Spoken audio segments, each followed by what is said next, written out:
Today on the Philly Talk podcast, we got to go over the worst Jalen Hurts versus Dak Prescott take I ever heard in my life, and it's coming from an ex-Cowboy wide receiver, Terrence Williams.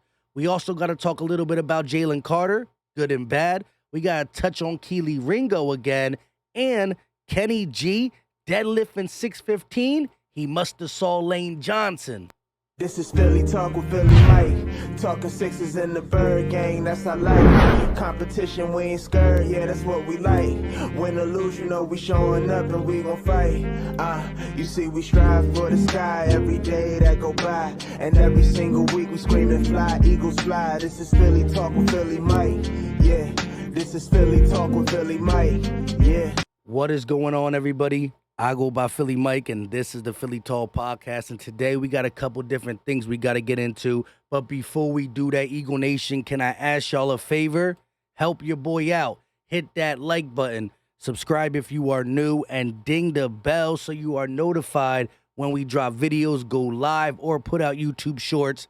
Shout out to everybody who's part of Notification Gang and who been hitting that like button. Y'all been killing it. But let's get into some content. And I want to start with what Terrence Williams said about the whole Jalen Hurts versus Dak Prescott thing. And I understand. Terrence Williams, ex-Cowboy. Terrence Williams played with Dak Prescott. So I'm not mad that he said he's better. But listen how he goes on and on about Jalen Hurts, the runner. He's a ground and pound. Like, first of all, he can't even formulate a sentence to end this video. He's talking crazy. I understand you got to pick Dak Prescott. It's your guy.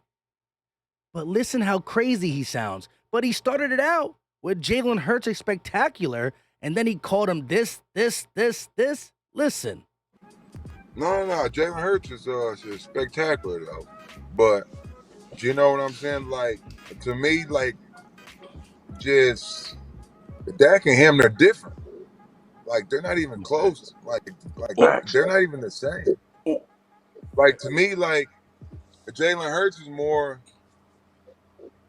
like, look, he's more of a runner, bro. Like, that's just facts, bro.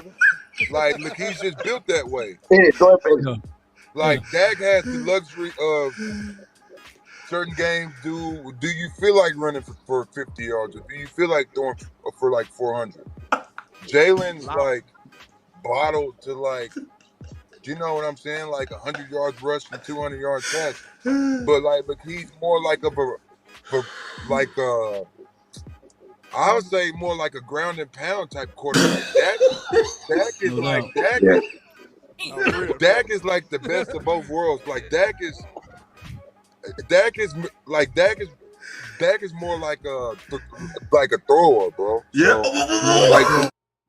So he said at the end, Dak is more like a thrower, right? But let's start at the beginning. Jalen Hurts is spectacular. Cool. Now, when they said he's different, they're different. I'm cool with that. They're different. But he tried to say that Jalen Hurts can't throw the ball. He had the best deep ball in the game.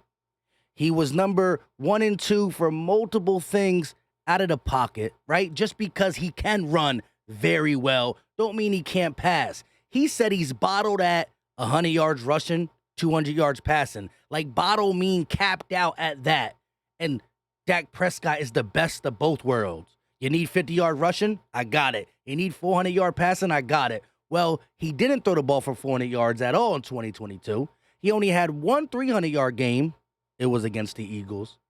And let's take a quick look at something real quick before we talk about the runner versus the thrower. Jalen Hurts, the runner, averaged more passing yards per game than Dak Prescott. We're not talking about in totality because, again, Prescott missed 5 games, Hurts missed 2 games. We're talking per game. Jalen Hurts 246.7 passing, not including his rushing stats. And Dak Prescott 238.3 with 0 rushing stats. So again, I understand he got to say Dak's better. It's his man. It's his organization. But he went, maybe it was because the Cowboys content creators were laughing like little girls.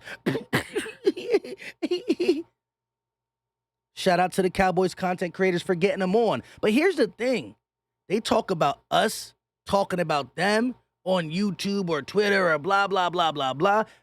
Best believe if I get an ex-Eagle player, Lito Shepherd, Jeremy Maclin, blah, blah, blah, I'm not asking them about the whole Jalen Hurts versus Dak Prescott debate. I'm talking football with these guys. So you got Cowboy content creators on there with an ex-Cowboy, and they're asking about Jalen Hurts. And again, it's his man. Could have said Dak Prescott, I think, is a more developed thrower. I think he's a better overall player, whatever. But the way he went on and on, couldn't formulate a sentence, and then he started really, really, really trying to drive home he's just a runner. Well, why is he first and second in a lot of main categories in the pocket? Why does he have more yards per attempt, more yards per game, one of the best deep ball throwers in the game, and blah, blah, blah, blah, blah. The list goes on. I think that's all I got for that topic. Now, before we get to the Jalen Carter and Kelee Ringo stuff, look at Kenny G. Kenny G deadlifting 615. I think he watched the video of Lane Johnson yesterday, right? If you didn't catch my yesterday video, we talked a little bit about Kelee Ringo and Lane Johnson. He deadlifted 700. Now you got Kenny G, who look how little he is, deadlifting 615. People don't give this man credit, right? They think that he can't be an every down back. He's too little. He's more of a scat back. And yes, he can catch the ball at the backfield, which wasn't utilized last year. And yes, he can make people miss, shifty, scat back-ish. But the guy runs north and south. The guy gets first downs. The guy goes between the tackles. When Miles Sanders was a little shy to go north and straight up the middle, no hesitation, Nick Sirianni put this man in. And you can see the lower body's legit. And I do think we're looking at Rashad Penny, more importantly, DeAndre Swift in high regards, and rightfully so, if they're healthy. But this organization, Nick Sirianni, does love and respect Kenny G, and he's going to get opportunities. He might even get more carries sometimes, not every game, not the first game, but there's going to be a game or two where he out-carries maybe Swift and Rashad Penny. Not all the time, but it might be a true committee. Whoever got the hot hand, this, that, and the third. And again, health could play a part in who gets more touches and whatnot. Kenny G, don't sleep on him. Now let's talk about Jalen Carter real quick. I don't got the article up, but he is being sued again, right? So the family of the deceased got a lawsuit out for him. Hasn't really triculated anything yet. And now one of the survivors, one of the Georgia staffers, got a lawsuit out on Jalen Carter and Georgia's athletic department. So again, he's facing 2 lawsuits. Again, maybe he settles at court with money, blah, blah, blah. I just can't wait for him to put this behind him, because I do believe it was a bonehead mistake. It wasn't all him. The dude who passed away was racing the car as well. So it was a bad decision. And he's being sued for fleeting the scene, but he was there to talk. So I think his group, his lawyers, is going to get it all resolved, and hopefully we get it done so he can focus on football. But listen what kind of person Jalen Carter is, right? Everybody wants you to know the guy who fled the scene, the guy who was misbehaving, blah, blah, blah. He's a loving, caring dude. Listen to this story that probably got swept under the rug because they want to paint the bad narrative on him.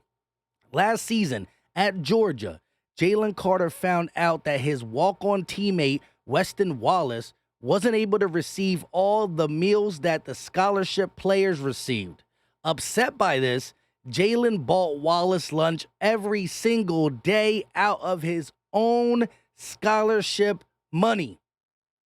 Jalen Carter is selfish. He doesn't really care about people. He's a bad person. It was an accident. It was a mistake. This guy is a good person. He cares about his teammates. This kid is special on the field, and I don't believe he's as bad as people try to make him out off the field. I can't wait to see this kid's career on and off the field with the Philadelphia Eagles grow the right way. I'm telling you, he's going to be a standout guy. I can just feel it, because people didn't want stories like this to come out because it painted a bad narrative. Jalen Carter, we got your back here in Philadelphia. Now, last but not least, I want to talk about Ringo. When I put this picture up yesterday, because it was with Buda Baker, maybe he's going to come to Philly, right? I've been on the Buda Baker train the last 2 days because he's been chiming into the Eagles. If he didn't see my video yesterday, we talked about he chimed in on an unstoppable play. He chimed in working out with Kelee Ringo. But I do want to talk more about what y'all were saying in the comment section. How do y'all feel if Kelee Ringo ends up transitioning to safety? Once again, look how big he is compared to Buda Baker. Height, stature. And again, that 4.3 speeds allow him to cover a lot of ground at the safety position. He played cornerback very physically. A lot of scouts said that he has the body type and the skill set to translate to safety. Eagles took Jalen Mills, a safety, and put him corner. We've seen Avonte Maddox go from slot corner to safety. They like to do that. They like to be flexible. We're pretty stacked at the corner position. Not saying in the future, when guys like Bradbury and Slay eventually retire 2-3 years down the road, we don't got a legit guy in like a Greedy Williams, Kelee Ringo, whoever's there, Eli Ricks, Josh Jobe to replace. Cool, I ain't mad at that. But who knows what happens to Terrell Edmonds? We'll find out who Reed Blankenship and Cindy Browns are. I believe in all three of them guys. Terrell Edmonds only 26. But I'm saying it would be cool to get him a little involved with some of the safety play. So then you got a young kid who has so much potential, so much raw athleticism that you can apply it to both the cornerback position and the safety position. But his body frame, man, could be a legit safety. Could be a legit corner too. Worked out with Richard Sherman. He's Richard Sherman, but stronger and faster. Now, maybe Richard Sherman's more technical because he's a Hall of Famer, blah, blah, blah. But, man, Kelee Ringo, this kid is going to be a player in this league before you know it. Before you know it. Let me know your thoughts in the comment section, Eagle Nation. Drop the muscle emoji in the comment section if you got nothing else to say. If you do, say what you got to say, then drop the muscle emoji. Get your Philly dog hats. They got the PTP on the side, Philly dog. We got it in Kelly green. We also got it in midnight green. Don't forget to get the merch. Again, the season's coming. You do want to rock your Philly dogs for that first preseason game where Jalen Carter comes out with a sack, Nolan Smith with a sack, Kelee Ringo with an interception, right? You need that Philly dog merch. The Philly dog goes with the shirt, but it also goes without the shirt. Link will be in the description, and you can find it in the pinned comment section. Don't forget to check out the YouTube shorts as well. I got a Nakobe Dean one up there. He's always been ready for this moment. Check that out, and until next time, you know what time it is. We out.